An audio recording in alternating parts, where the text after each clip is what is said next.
ક્યાં તમે ને હે નાથ ક્યાં અમે રે? આપનો અને અમારો મેળ કેવી રીતે થાય?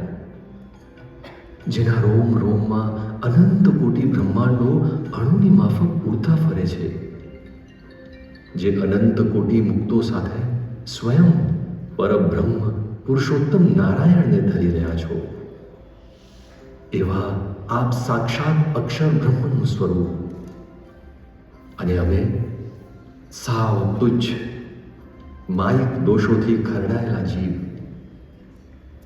બાપા, આપના શબ્દોમાં કહીએ તો ક્યાં કીડી અને ક્યાં હાથી, પરંતુ આપ અમને કેવળ સુખ આપવા, અમને લાડ લડાવવા, અમને એક ગુણાતીત હેતનો આસ્વાદ ચખાડવા અમારા જેવા થયા છો.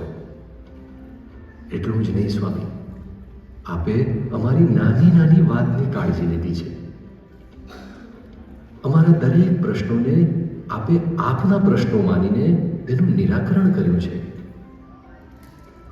અમને આપે પોતાના માન્યા છે સ્વામી. અને એટલે જ જ્યારે 2002ની સાલમાં આપને ખબર પડી કે કેવળ 35-36 વર્ષની ઉંમરે મારા પત્નીના વાળ ખરવા લાગ્યા છે, ત્યારે આપે આપની બુકશેલ્ફમાંથી એક બુક કાઢી. ત્યાં બેઠા બેઠા જ મને 2 હોમિયોપેથી દવાઓ લખી આપી. એટલું જ નહીં, આ દવા મને લક્ષ્મી ટોકીઝની બાજુમાં આવેલી હોમિયોપેથી દવાની દુકાનમાં જ મળશે, એટલે ત્યાંથી જ લેવી. તો એ દુકાનનું એડ્રેસ પણ આપે લખી આપ્યું. હા, આને કહેવાય પૂરતી સંભાળ. કારણ કે આપ જાણતા હતા કે જો આપ મને એ દુકાનનું એડ્રેસ નહીં આપો તો હું આ દવા શોધવા ક્યાંય ભટક્યા કરીશ અને મારો પત્તો નહીં પડે. આ દવા શરૂ કર્યા બાદ મારા પત્નીને બહુ જ રાહત થઈ ગઈ અને ઘણા વર્ષો સુધી વાળ ખરવાનો પ્રશ્ન નડ્યો નહીં. આ વાતને 16 વર્ષ વીતી ગયા અને 2018માં હું બોચાસણ આપના દર્શને આવ્યો. ત્યારે આપે આપના માથા પર હાથ મૂકીને મને ઈશારાથી કંઈક પૂછ્યું. મને થયું આપ મારા વાળનું પૂછો છો, એટલે મેં કહ્યું, હા સ્વામી, હવે મારી ઉંમર થઈ એટલે વાળ જતા રહ્યા છે. તો સ્વામીશ્રીએ મને ઈશારાથી કહ્યું, તમારી નહીં, તમારા પત્નીની વાત પૂછું છું. સ્વામી, આપ આવું મને આટલું બધું કઈ રીતે યાદ રાખી શકો છો? કારણ કે આ 16 વર્ષમાં તો આપ સદગુરુમાંથી સંસ્થાના પ્રમુખ અને મારા જેવા લાખો લોકોના ગુરુ બની ગયા.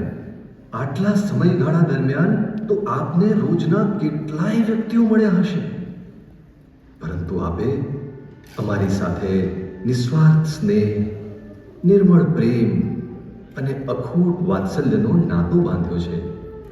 અને એટલે જ મહારાજનું એ વચન મને આજે યાદ આવે છે કે અમારે તો ભગવાનના ભક્તો એ જ અમારી નાત અને એ જ અમારા સગા છે.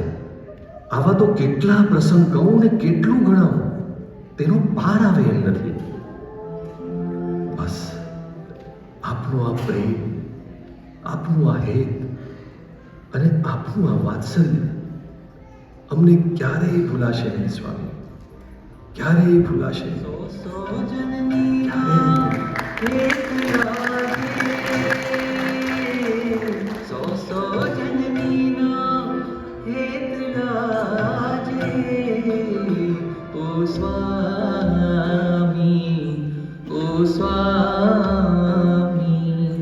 O Swami,